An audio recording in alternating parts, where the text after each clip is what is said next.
The sound of fabric tearing echoed through the chemistry lab like a gunshot.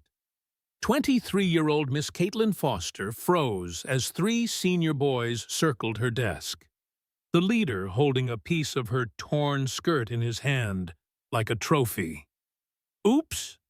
18-year-old Brett Hawkins smirked, waving the black fabric. "Guess you should wear pants next time. Teach." The entire class sat paralyzed, phones already recording what would become the most viral video in Ridgemont High's history, because what happened in the next 10 seconds would change everything. Before we dive into this incredible story, if you've ever stood up to a bully or wished you had the courage to hit that like button, and if you know someone who needs to hear this message of standing up against injustice, please share it with them. Your comments about your own experiences really help others feel less alone. Also, if these stories inspire you like they inspire me to keep creating them, consider hitting the thanks button below. Every contribution helps me dedicate more time to finding and sharing these powerful moments that remind us we're stronger than we think. Thank you for being here. Now, let's see how one brave teacher changed everything. Caitlin's hand gripped the edge of her desk. Not in fear, in control. The same control she'd learned through 8 years of Brazilian Jiu-Jitsu and Krav Maga training. The torn fabric of her knee-length pencil skirt fluttered where Brett had grabbed and ripped it during his accidental stumble past her desk. His friends, Connor Walsh and Diego Ramirez, blocked her exits like predators cornering prey. "Mr. Hawkins," Caitlin said, her voice steady as steel.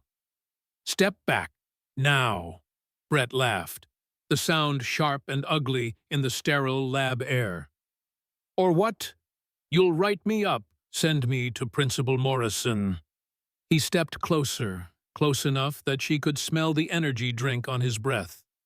"My uncle is the superintendent. You're just another pretty teacher who thinks she's tough." The room held its breath. 24 students watched their newest science teacher face down the 3 most feared seniors in school. Caitlin had only been at Ridgemont for 4 weeks, but that was long enough to know Brett Hawkins ruled these halls through intimidation and family connections. "I said step back," Caitlin repeated, shifting her weight subtly. Her modest heels clicked against the linoleum as she adjusted her stance. Connor moved behind her while she focused on Brett. "Maybe we should check if the whole skirt is defective," he suggested, reaching toward the torn section. His hand never made contact, in one fluid motion. Caitlin pivoted, caught Connor's wrist, and used his forward momentum to guide him face first into the lab table. The impact rattled beakers and sent his safety goggles flying. Before Brett could react, she'd already released Connor and returned to her original position. "Nobody touches me," she stated simply. "Nobody." The classroom erupted in whispers. Someone gasped.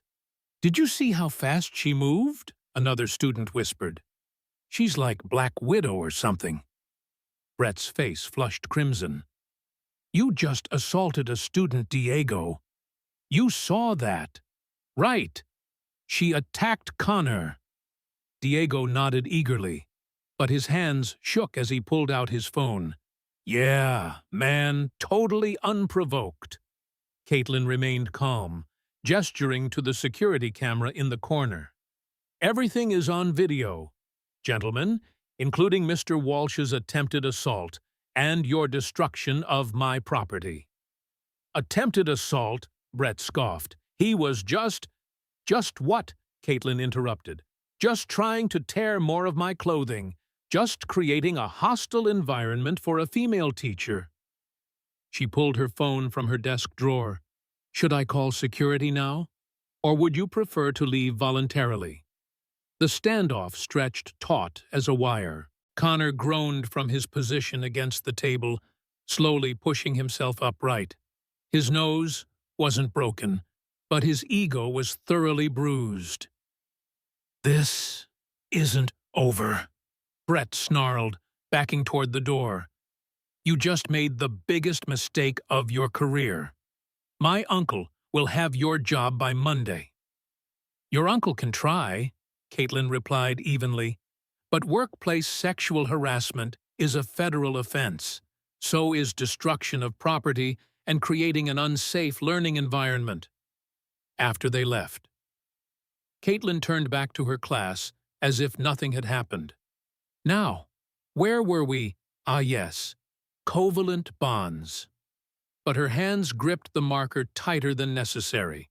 She knew Brett was right about one thing: this was far from over. The Hawkins family had controlled Maplewood's school district for 2 decades. They didn't take challenges lightly. "Miss Foster," a quiet voice spoke up. Jade Patterson, one of her AP chemistry students, raised her hand tentatively. "Are you okay?" Caitlin looked down at her torn skirt, then back at her students. "I'm fine, Jade, though I'll need to change after class." "I have a sweater you can tie around your waist," offered Naomi Chen from the front row. "And I got everything on video," added Marcus Thompson, holding up his phone. "From multiple angles. Brett grabbed your skirt on purpose when he walked by. It's clear as day." The solidarity warmed something in Caitlin's chest. "Thank you all, but let's focus on chemistry for now. Real chemistry, not the toxic kind."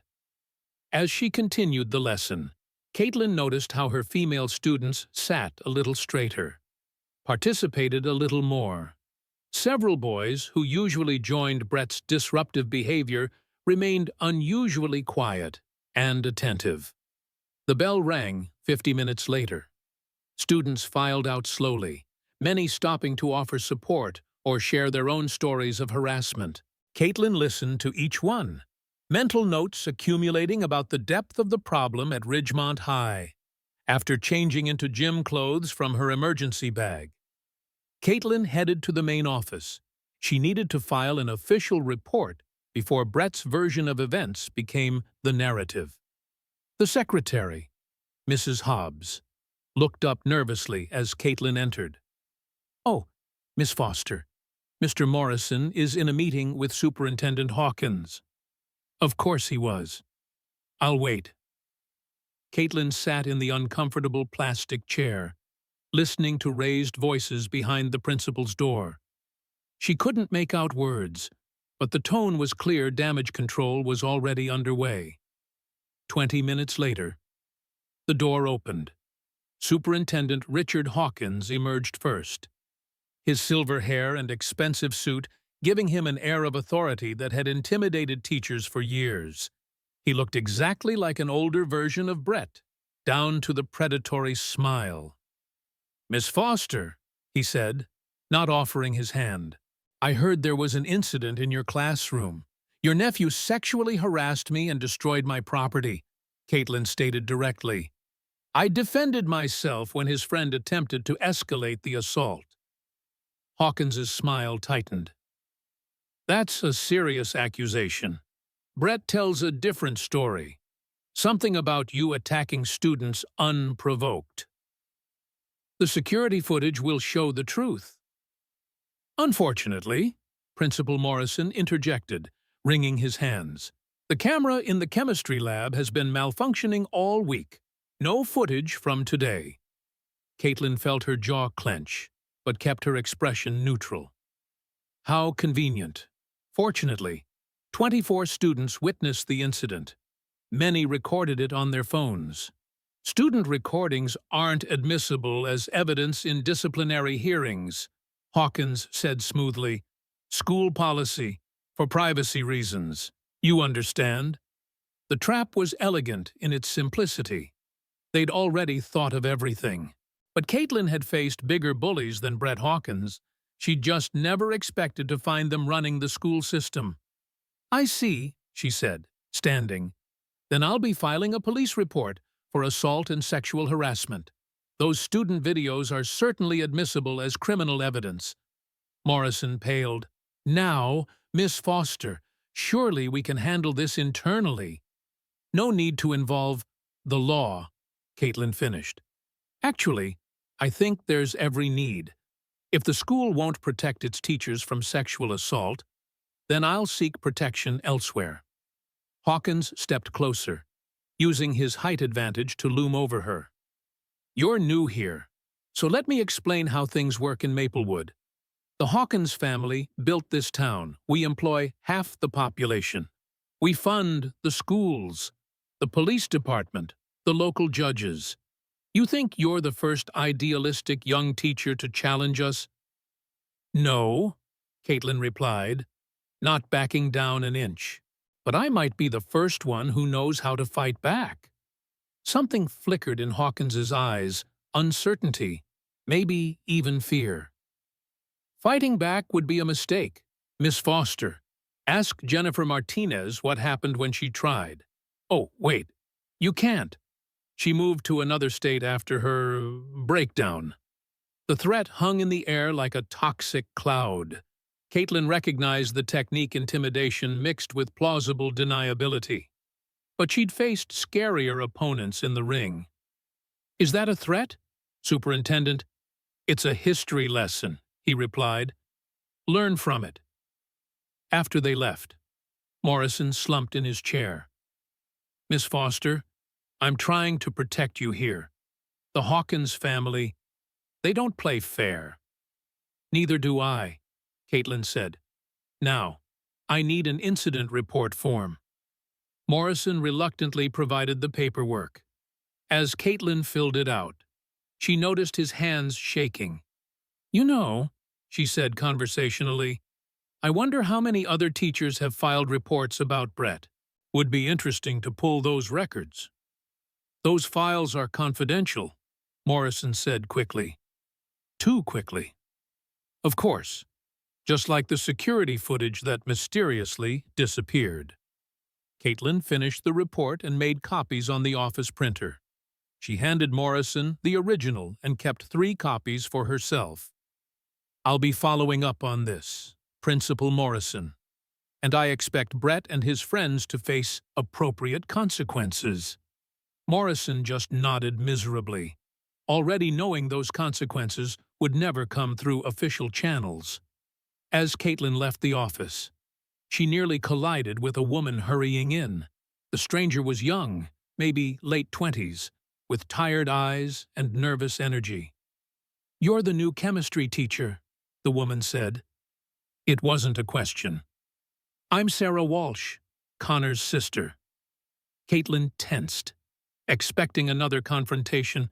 Instead, Sarah glanced around nervously before pulling her aside. I want to apologize for my brother, Sarah whispered urgently, and to warn you, the Hawkins family, they destroyed my career when I refused Brett's advances 2 years ago. I was a nurse at Maplewood General. Now I can't get hired anywhere within 50 miles. What happened? Sarah's eyes darted around again. Brett cornered me at a hospital fundraiser when I reported it. Suddenly there were anonymous complaints about my work, medication errors that never happened, patient complaints from people I'd never treated. My nursing license is still under review. That's illegal. You could sue. With what lawyer? The Hawkins family owns the 2 biggest firms in town. The others won't touch cases against them. Sarah gripped Caitlin's arm. I'm telling you this because you seem strong. But strength isn't enough here. They have systems, networks. They'll come at you sideways.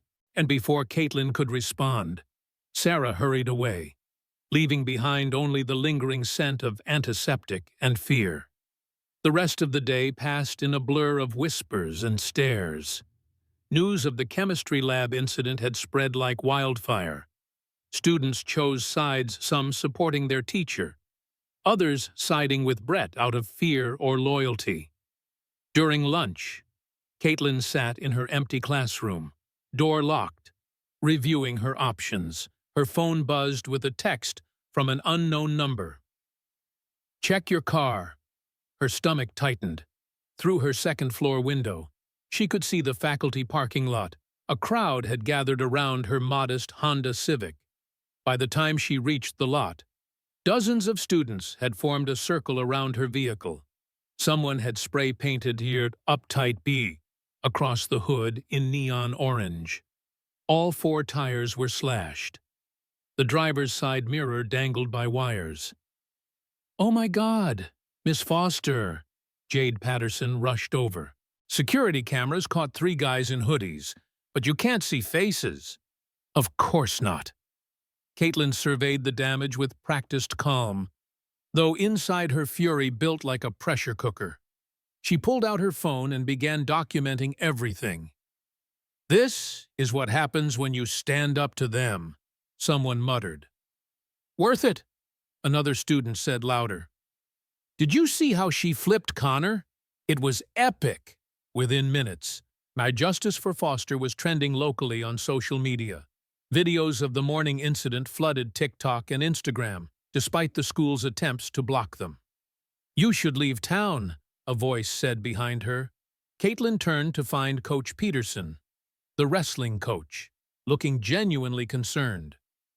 "I've been here 15 years, seen what happens to people who cross the Hawkins family."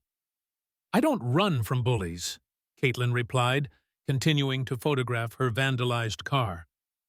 "It's not about running. It's about survival." Peterson lowered his voice. "Brett's got a history. 3 teachers before you, 2 transferred, 1 had a nervous breakdown. The family always makes it look like the teacher's fault." "Then maybe it's time someone stopped them." Peterson shook his head. "You think you're the first to try the system's rigged. Miss Foster, the school board, the police, even the local media, all in their pocket." As if to prove his point, Caitlin's phone rang. Her insurance company. "Miss Foster, we're calling about your recent claim. Unfortunately, vandalism in school parking lots isn't covered under your current policy." "I haven't even filed a claim yet," Caitlin said slowly. "Oh." The representative sounded flustered. "I must have... Let me check. I'm sorry. There seems to be some confusion." Caitlin hung up. The intimidation tactics were escalating quickly. They weren't just trying to scare her, they were demonstrating their reach. That afternoon, she taught her remaining classes with orange paint visible through the windows, a constant reminder of the morning's events.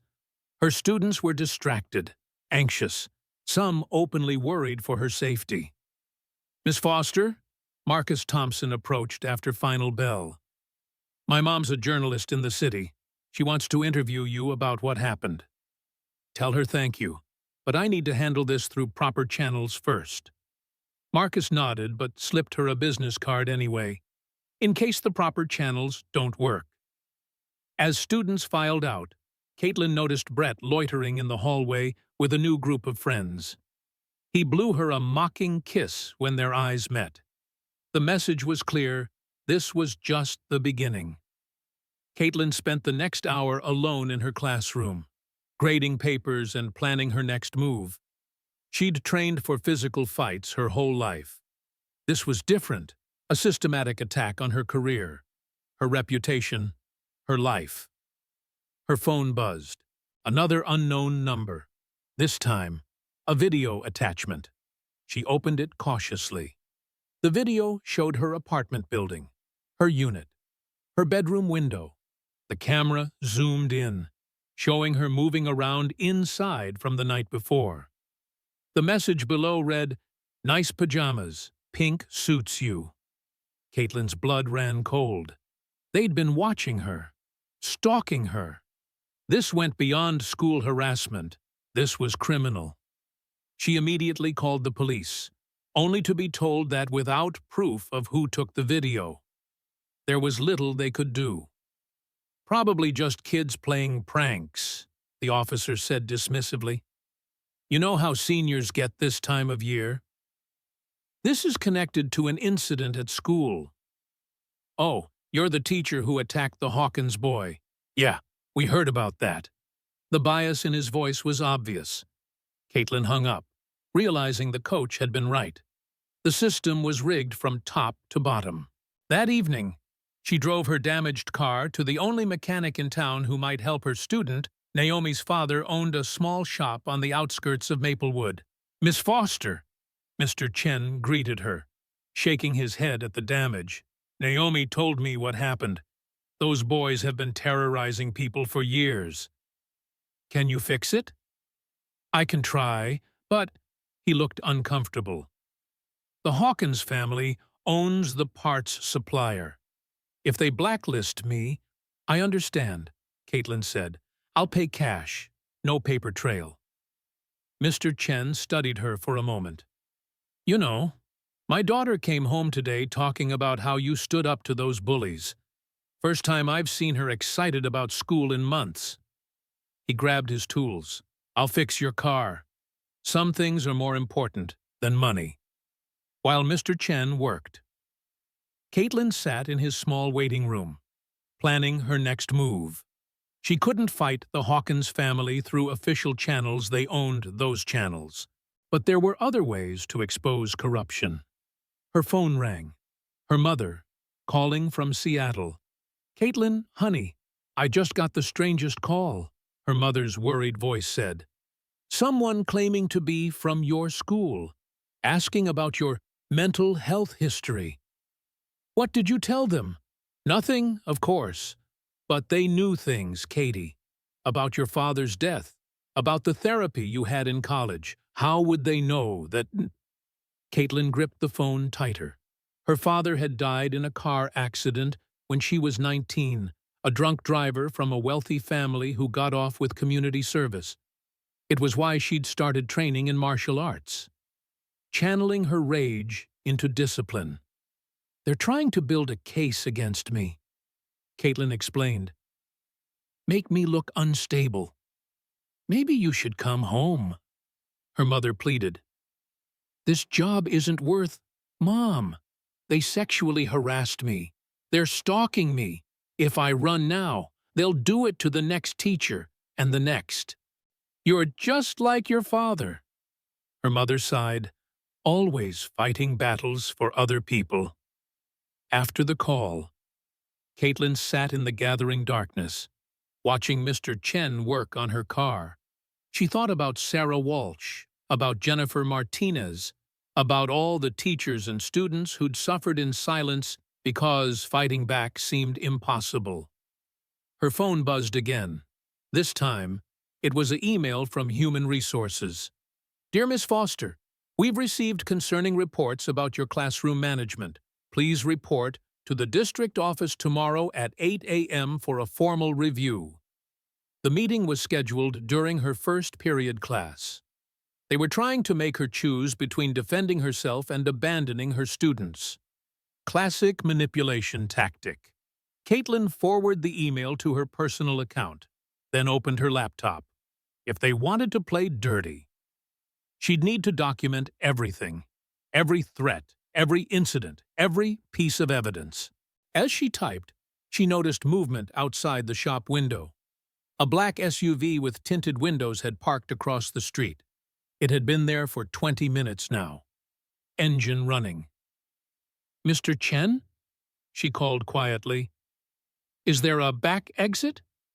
He looked up, saw the SUV, and his face hardened. "Through the garage. My son will drive you home in the tow truck." "I can't ask you to—" "You're not asking. I'm offering." He called out in Mandarin, and a young man appeared. "Tommy will take you. Different route each day. Okay, until this settles." The kindness of strangers was overwhelming.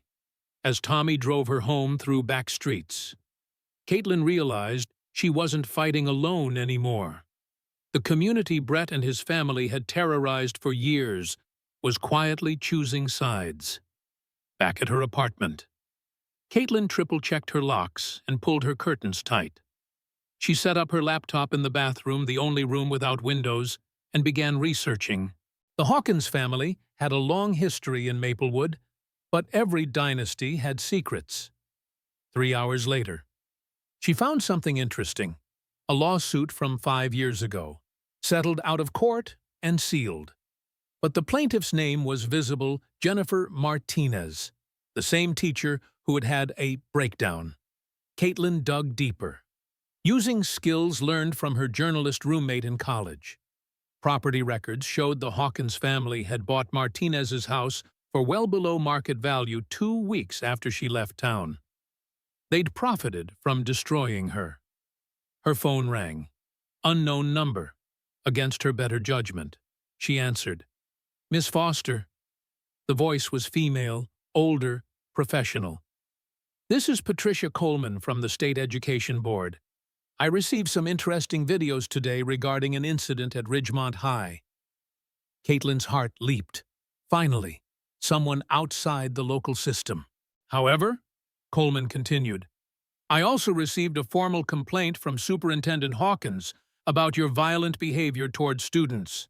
This is very concerning. Ma'am, if you've seen the videos, you know I was defending myself against sexual harassment. The videos show you physically assaulting a student. Miss Foster, whatever the provocation, teachers cannot put hands on students. He was attempting to further damage my clothing after his friend had already torn my skirt. I understand you're upset, but perhaps Ridgemont High isn't the right fit for you. I can arrange a transfer to another district." Quietly. "Your record stays clean." The offer was tempting, a way out that saved face for everyone. But Caitlin thought about Jade Patterson, about Naomi Chen, about all the students who deserved better. "No," she said firmly, "I'm not leaving." "That's inadvisable. Miss Foster, the Hawkins family has significant influence at the state level. Fighting them won't end well for you." "Then I guess I'll have to fight harder," Coleman sighed. "I tried to help you. Remember that." The line went dead. Even the state board was compromised. How deep did this corruption go? Caitlin spent the rest of the night preparing for tomorrow's ambush, disguised as a meeting. She printed every email, every text, every piece of documentation. She backed up the student videos to multiple cloud services. She even sent copies to her mother in Seattle, just in case. At 3 a.m., her doorbell rang, then again and again. She checked her security app. Nobody was at the door, but the bell kept ringing. An electronic harassment designed to deprive her of sleep before the morning meeting. Caitlin disabled the doorbell and tried to rest, but her mind raced. Tomorrow would determine everything. Either she'd find a way to expose the truth, or she'd become another casualty of the Hawkins machine. As dawn broke over Maplewood, Caitlin prepared for battle. She chose her outfit carefully, a conservative pantsuit that projected authority.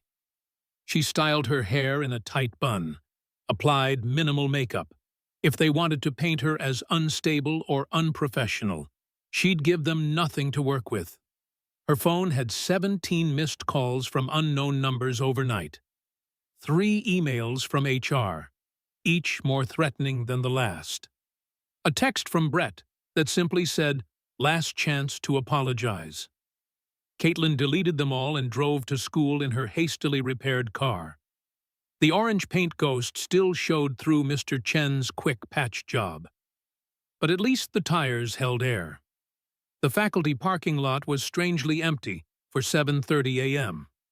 As she pulled in, she noticed why someone had blocked off half the lot with construction cones, forcing her to park in the far corner, isolated from the building.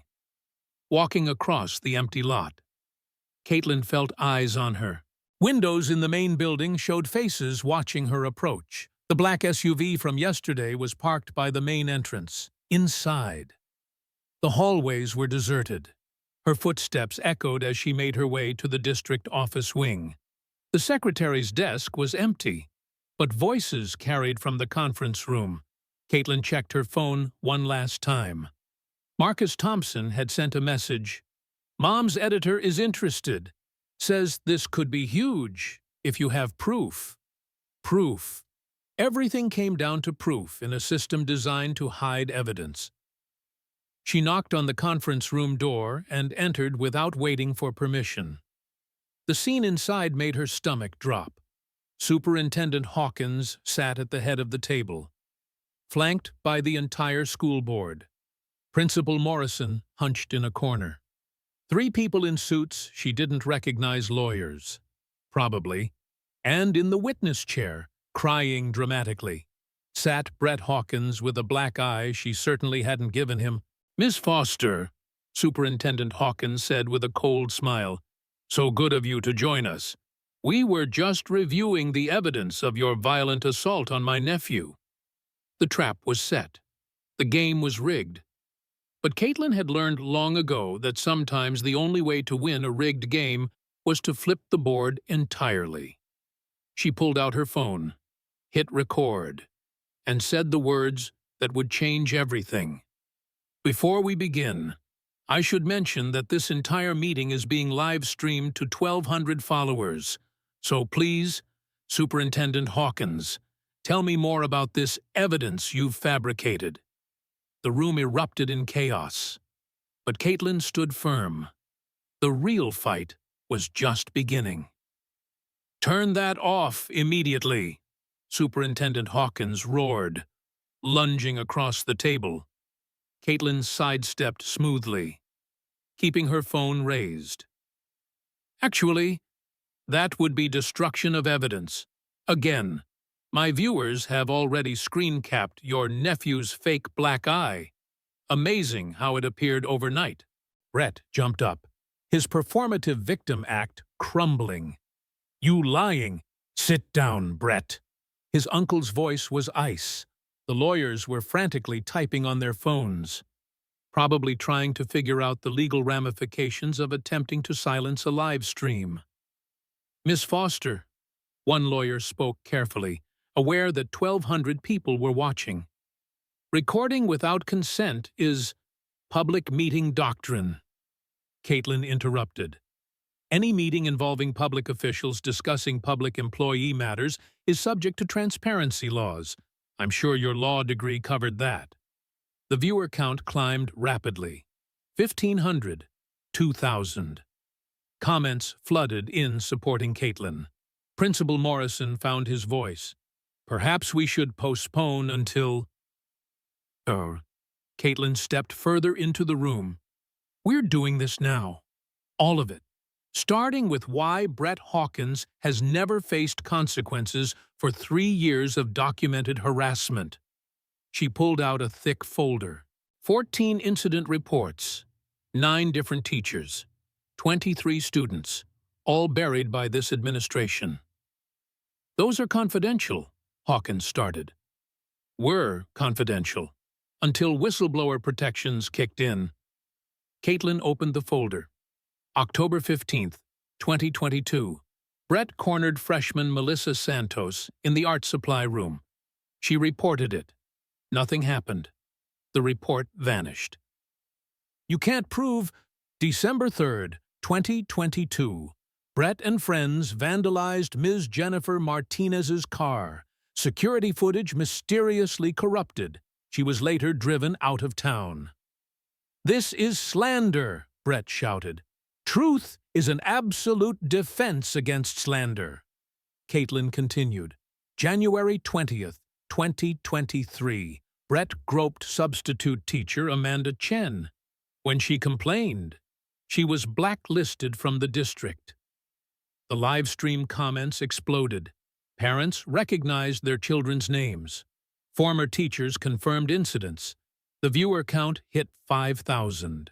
February 12th, 2023. Sarah Walsh reported Brett's attempted assault at the hospital fundraiser. She lost her nursing job within a month. "Enough!" Superintendent Hawkins slammed his fist on the table. "This meeting is over." "Security!" 2 security guards entered, but hesitated when they saw the recording phone. They knew their faces would be on video if they acted. March 8th, 2023. Caitlin continued relentlessly. Brett led a campaign targeting gay student Trevor Morrison, no relation to the principal. Trevor attempted suicide. His parents were paid to relocate quietly. Principal Morrison went pale. "That's not... I didn't know." "You signed the transfer papers." Caitlin showed the document to the camera. "Your signature. Their son nearly died because you protected Brett instead of students." The door burst open. Local news crews pushed in, having received tips from live stream viewers. Suddenly, the room filled with professional cameras and reporters. "Superintendent Hawkins," a reporter called out. "Care to comment on these allegations of systematic cover-ups?" Hawkins stood, trying to project authority. "This is a private personnel matter that you're conducting in a public building with public officials." Another reporter interrupted. "The public has a right to know."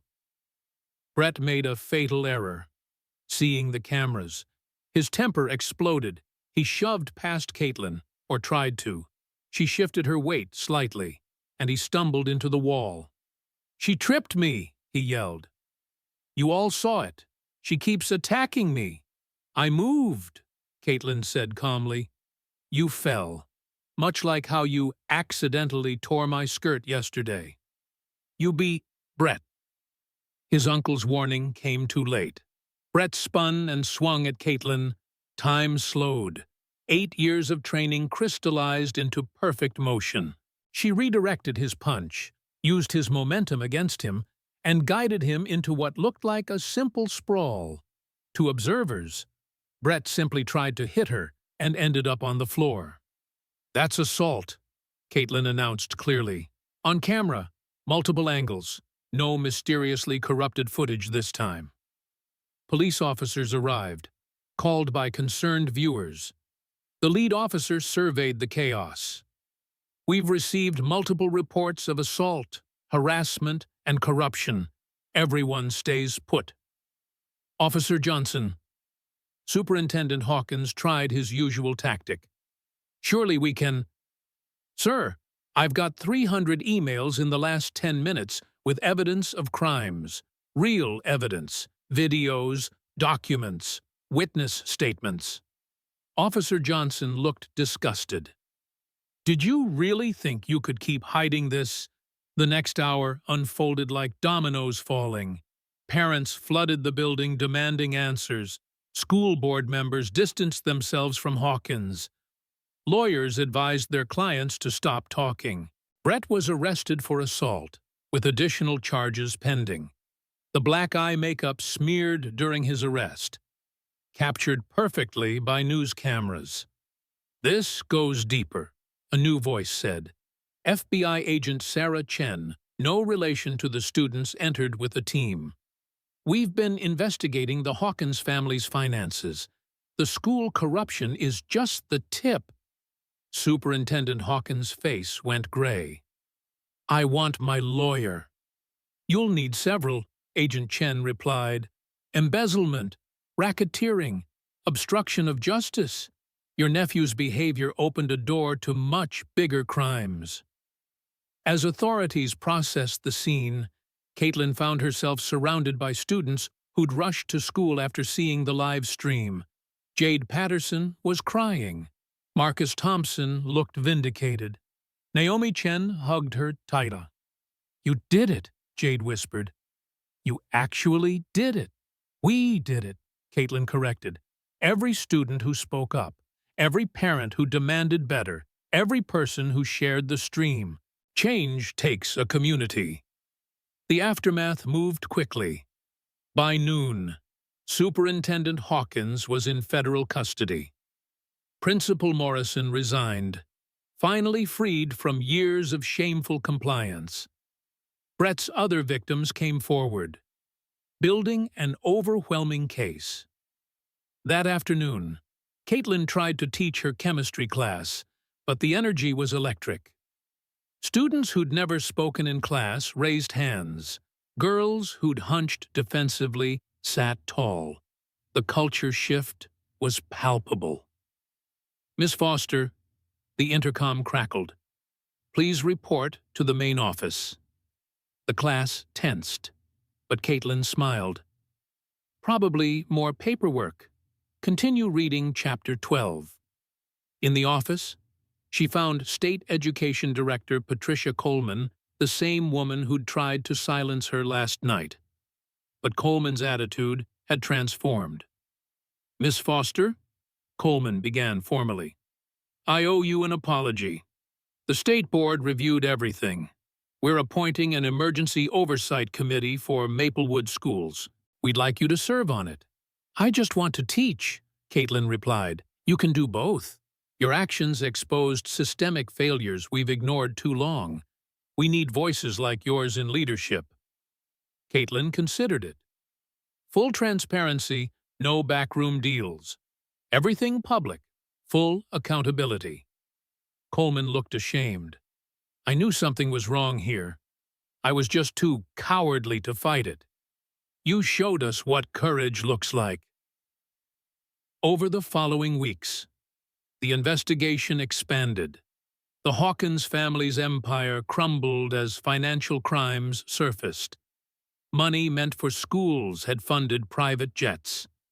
Contracts went to family friends at inflated prices. The corruption touched everything.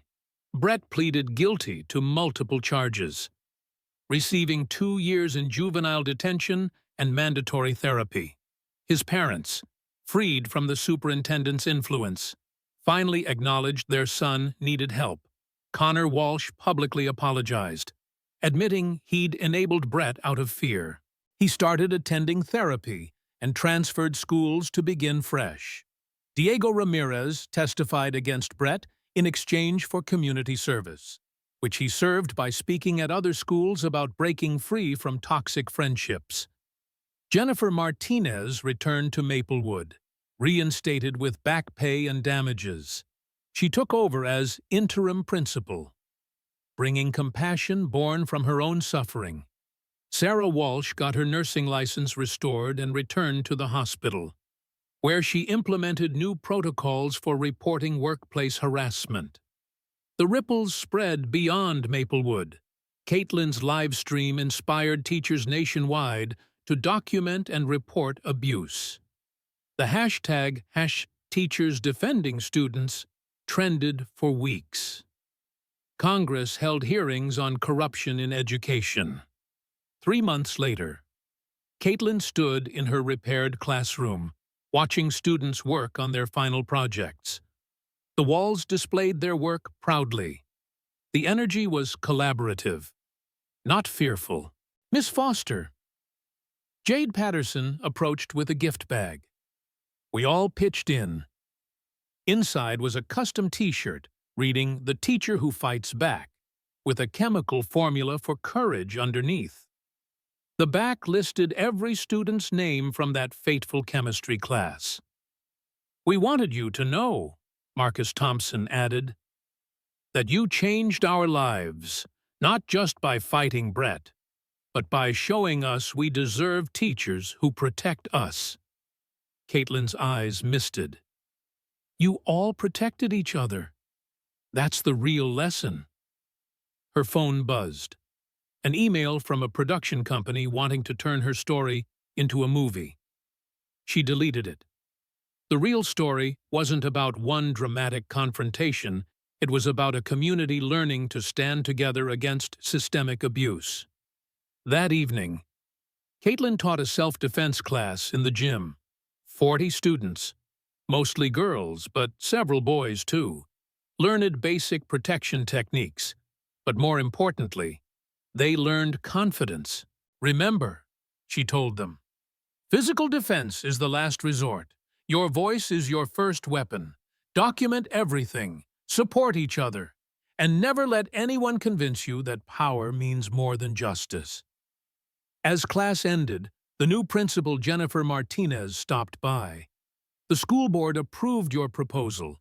anti-bullying programs in every grade, mandatory training for all staff, and an anonymous reporting system that bypasses local administration. It's a start, Caitlin agreed. You could have left, Martinez observed, taken the quiet transfer. Why stay? Caitlin looked at her students packing up, laughing and supporting each other. Because someone needs to teach chemistry. And sometimes, someone needs to teach courage, too. 1 year later, Ridgemont High was unrecognizable. The culture of fear had been replaced by one of accountability. Test scores rose as students felt safe to learn. The school became a model for reform nationwide. Brett Hawkins, now in therapy and serving his sentence, sent a letter to Caitlin. She shared it with her class. Miss Foster, I spent 18 years thinking power meant hurting others. You showed me real power is protecting others. I have a long way to go, but I'm trying. Thank you for stopping me before I destroyed more lives, including my own. The class discussed redemption, justice, and the possibility of change. They were mature conversations, possible only because they felt safe to explore difficult topics. As the bell rang, Caitlin watched her students leave, confident and unafraid. The torn skirt from that terrible day was framed in her apartment, not as a trophy, but as a reminder that sometimes standing up to bullies meant standing up to entire systems. Her phone rang. Another school district, another teacher facing harassment, asking for advice. Document everything, Caitlin said. Build your support network. And remember, they're counting on your silence. Your voice is more powerful than their threats. She hung up and prepared for tomorrow's chemistry class. There would always be more battles, more bullies, more systems that protected the powerful over the vulnerable. But now, there were also more fighters, more teachers willing to defend their students, more communities ready to demand justice. The revolution Caitlin had started with one live stream continued to spread. And in her classroom at Ridgemont High, students learned chemistry, courage, and the unbreakable truth that had defined Caitlin Foster from the beginning. Nobody touches her students. Nobody.